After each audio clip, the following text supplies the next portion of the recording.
Hi friends நம்ம TV அரிசி cooking சேனல்ல இன்னைக்கு இந்த மூணு பொருளை வச்சு நாம ஸ்வீட் செய்ய போறோங்க. அது எப்படி செய்யறதுன்னு பார்க்கலாம் வாங்க.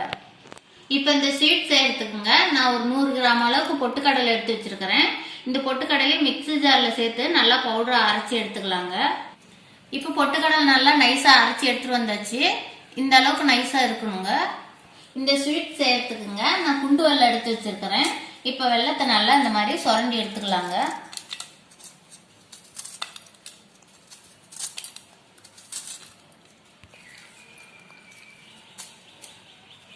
இப்போ வெல்லத்தெல்லாம் சுரண்டி எடுத்தாச்சுங்க.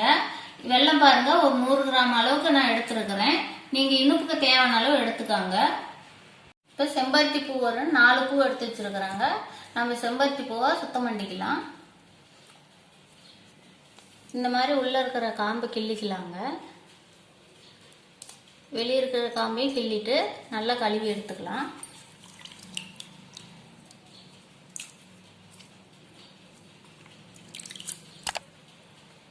இது மாதிரி எல்லா பூவையும் கழுவி எடுத்துக்கலாங்க. இப்போ செம்பருத்தி பூலாம் நல்லா கழுவி எடுத்தாச்சுங்க. இப்போ ஸ்வீட் எப்படி செய்யறதுன்னு பார்க்கலாங்க. அடுப்பு ஆன் பண்ணிக்கலாம். இந்த மாதிரி ஒரு கடாய் வச்சுக்கலாம். ஒரு 250 மில்லி அளவு தண்ணி சேர்த்துக்கலாங்க.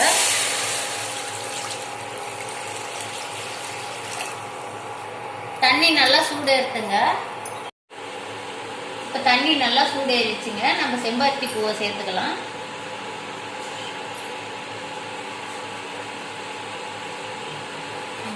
சேர்த்து நல்லா கலந்து விட்டுக்கலாங்க.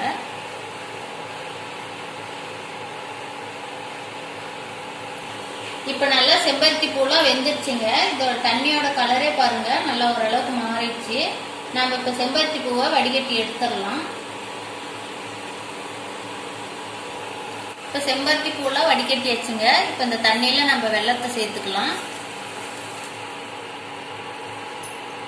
இப்போ வெல்லத்தை சேர்த்துக்கிட்டங்க. நல்லா இந்த மாதிரி கிளறி விட்டுக்கலாம். இப்போ வெல்லம் நல்லா கரைஞ்சிச்சுங்க. நம்ம கடலை மாவு சேர்த்துக்கலாம்.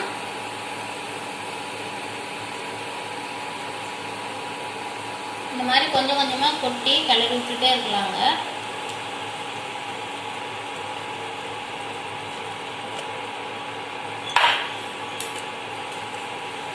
நல்லா கட்டி விடாத அளவுக்கு நல்லா கிளறி விட்டுக்கலாங்க. இப்போ பாருங்க மாவோட கட்டிலாம் நல்லா உடஞ்சி நமக்கு ஸ்வீட்டு சூப்பராக ரெடி ஆயிடுச்சு. இப்போ நெய் சேர்த்துக்கலாம். நெய் ஒரு ஸ்பூன் சேர்த்துக்கலாங்க.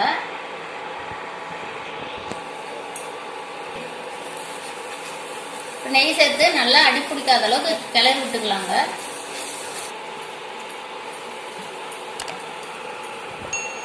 நெய் உங்களுக்கு தேவையான அளவு சேர்த்துக்காங்க. இப்போ பாருங்க நமக்கு ஸ்வீட் ரெடி ஆயிடுச்சு. நம்ம இப்போ அடுப்பு ஆஃப் பண்ணிட்டு இறக்கலாம். இப்போ ஸ்வீட் எந்த பாத்திரத்துக்கு மாத்திரமோ அந்த பாத்திரத்துக்கு நம்ம எண்ணெய் தடவை வைக்கலாம்.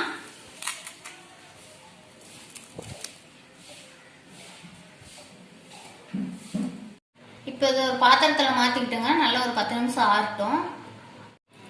இப்போ 10 நிமிஷம் நல்லா ஈஞ்சிச்சுங்க. நம்ம வேற பாத்திரத்துக்கு மாத்தி எடுத்துக்கலாம்.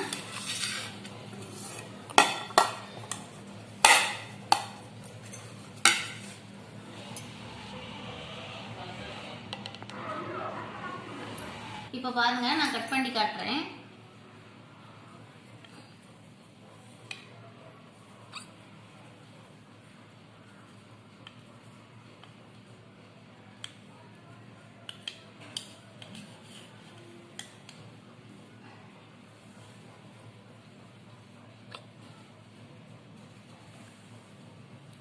பாருங்க ஸ்வீட் நமக்கு எவ்வளவு சூப்பரா வந்திருக்குதுன்னு. இப்ப பாருங்க நம்ம வெறும் கடலை சர்க்கரையை வச்சு ரொம்ப ஈஸியான முறையில வீட்டிலேயே ஸ்வீட் செஞ்சுட்டோம். அது செம்பருத்தி பூவை வச்சு நம்ம செஞ்சிருக்கிறோங்க. செம்பருத்தி பூவோட சத்துக்கள்லாம் நம்ம இந்த ஸ்வீட்ல இருக்குங்க. ஆனால் நீங்களும் இந்த மாதிரி செஞ்சு பாருங்க, ரொம்ப நல்லா இருக்கும். இந்த வீடியோ பிடிச்சிருந்தா லைக் பண்ணுங்க, கமெண்ட் பண்ணுங்க, ஷேர் பண்ணுங்க. மறக்காம எங்க சேனலுக்கு சப்ஸ்கிரைப் பண்ணுங்க.